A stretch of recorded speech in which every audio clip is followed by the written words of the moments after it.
my pleasure to introduce New York State's fiscal watchdog, Comptroller Tom DiNAOPLI. Thank you, Jeff, very much. Give him another round of applause. He did that really fast and really well. Thank you, Jeff, very much. To Calvin and Shia and the entire leadership of the JCC of Marine Park. Thank you so much for inviting me to be part of this wonderful program this morning. Now, I know, keynoters always have the responsibility, for giving the longest address and hitting all the main points, but I think in deference to the wonderful honorees that we have this morning, and there's still some more to go, I'll give you the short version of the keynote address. And so that maybe next year when you honor Senator Lou Fiddler, he asks for the award next year, I'll come back and do the second half of it. How does that sound?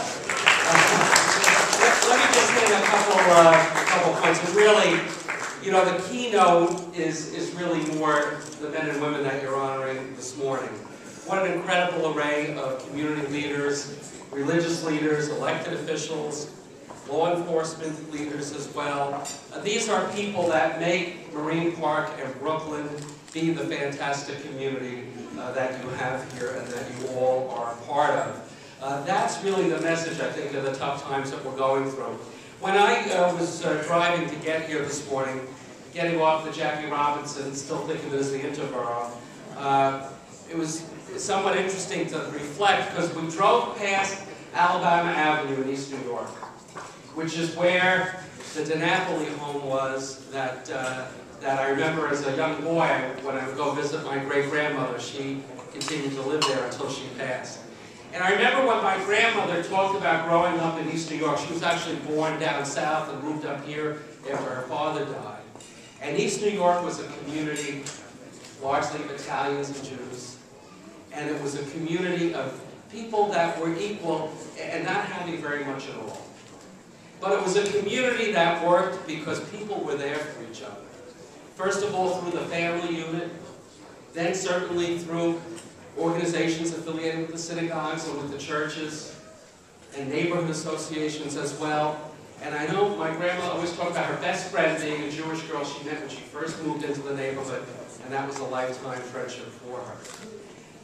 Those kind of connections may seem old-fashioned, but I think the kind of times that we've been living through suggest that that sense of connection is as relevant today as it ever was. And that's why we're coming together and forming this JCC is so very, very important. Obviously, you have a wonderful community dynamic going here anyway. But the important role of the JCC is to continue to knit even more closely the community institutions and the network of great leadership that you have here. Because we know we're going through very tough times. And there are still too many people in all of our communities who are living in the shadows. People who didn't have much to begin with, and this recessionary time is hurting them. People who had a lot before, but don't have anything right now. And I can tell you that the Comptroller's Office, as Jeff said, we do a lot with numbers. We're starting to see some signs of recovery. There's probably more good than bad, but we're not out of these tough times yet. We still have unemployment that is too high. We're still seeing very sluggish economic growth, a housing market that's just stuck and not advancing. That means we continue to live in a time of having to make some very tough choices. On the state level, our budget is in better balance than it's been in a long time, but it's in balance because some tough choices have been made about spending. They're going through the process now of looking at the budget. Make sure you are talking to your representatives to let them know what are the priorities that you need for that budget to work for your community. And now is the time to do that.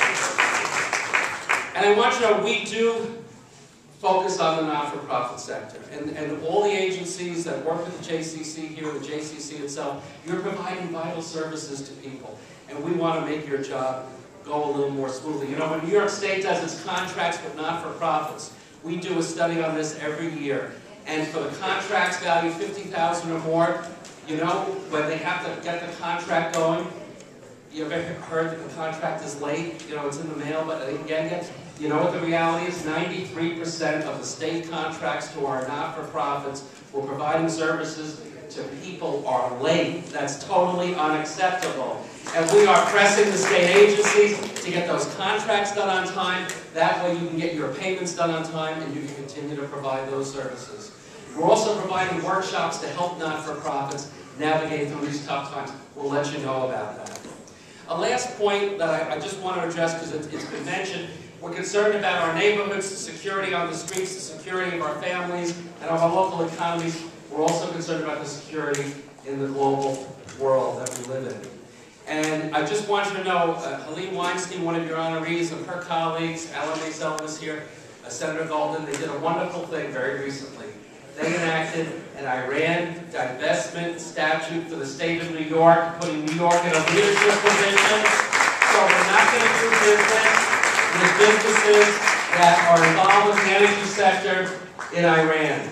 We have to step up that pressure. And I'm very glad Jeff mentioned that going back, even before that statute was enacted, New York's pension fund was a leader in the nation in divesting from companies who would not pull back their operations in Iran.